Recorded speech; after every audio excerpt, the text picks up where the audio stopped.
afternoon, YouTube. Old Rusty here again today. Today I want to talk about sand real quick, because I've been using a lot of it for obvious reasons as I walk here in my little safe tunnel in the nether. You know, because of a, one may call it an obsession for certain light blocks. Now, of course, I use a lot of TNT, which means I need a lot of sand. And I could either go to a desert, utilize a wandering trader, or duplicate sand. And, well, this is my preferred method of duplicating sand. And what you're staring at is a little over a stack of sand per minute. I'm utilizing the drip leaf method in the nether.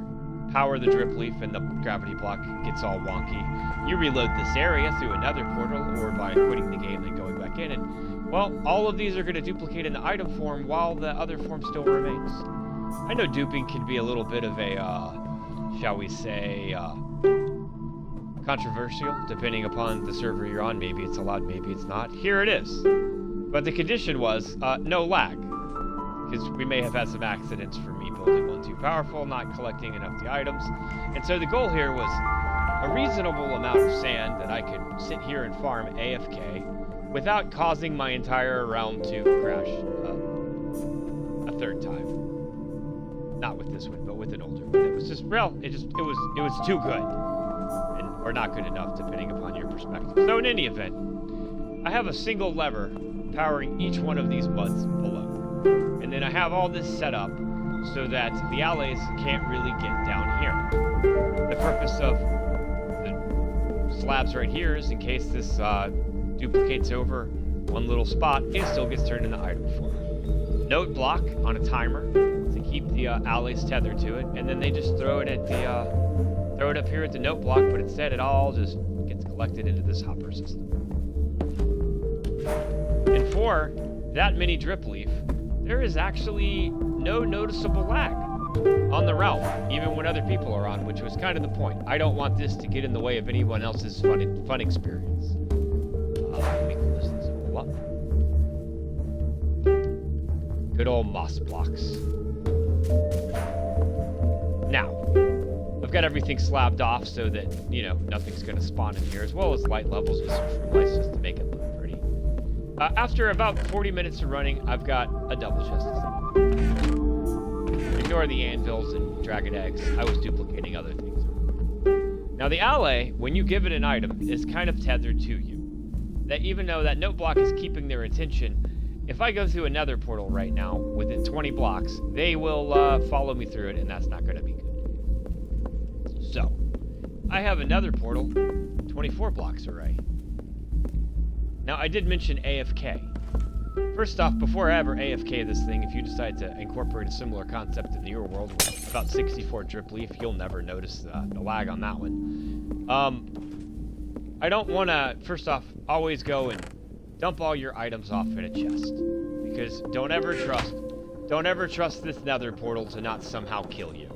It's very possible, and the last thing you want is to AFK for a couple hours, and then you come back and you find out, oh, my stuff despawned and I'm dead. So, you know, you've been warned. Now, I can't, whenever I go into another portal, what'll happen is it'll send me to the other side, but I want to leave. But if I just continue to stand in this nether portal, then all that's going to happen is I'm just going to have the weird graphical effect of being in the nether portal, and that's it. So I need to move out of it and then back into it. Or alternatively, build an etho hopper clock on the other side, based off the same method of powdered snow with lava lighting everything that you find at every single gold farm. Just have it timed. And in this etho hopper clock, I've got 8 items. This times it just enough to break the portal and then send me back.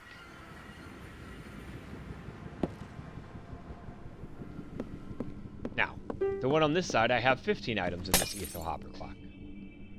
And the reason for 15 is, one, oh, I'm sorry, that's probably 12. The reason why there's 12 in this one is I want this portal to last a little bit longer so that those allies have time to go and collect everything they need to and then proceed to throw it in. And see, I've already got sand coming in. The goal is every trip, I want every item to be picked up placed inside a hopper system before I go duplicate more. Because if there is an excess of items, those items will build up. And then you're going to have a problem. It may be a problem in 5 minutes, it may be a problem in an hour, but eventually you're going to cause an issue on your realm and you're going to crash stuff. In your solo world, I mean, you could go bigger. There's also way better methods of sand duping, but I wanted something small and stable and reasonable. I could go collect this much sand in less than 40 minutes. The advantage of this is I don't have to go collect sand in a desert, and I like red sand. It's useful for other things. And of course, I'm going to turn all that sand into gunpowder later. But all I do is just stand here in this portal and get shuffled back and forth. And that's it.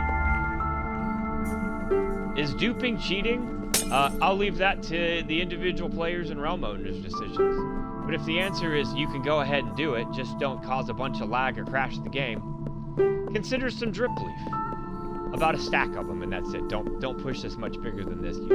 You don't want people to notice lag when they're playing a realm. It's not just you playing on the realm. I've been told that recently.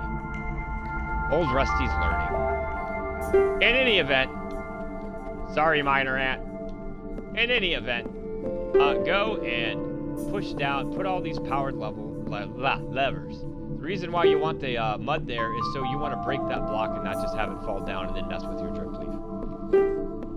Get it set up. Get yourself some duping going on a realm. This isn't a bad method. Use the nether portal.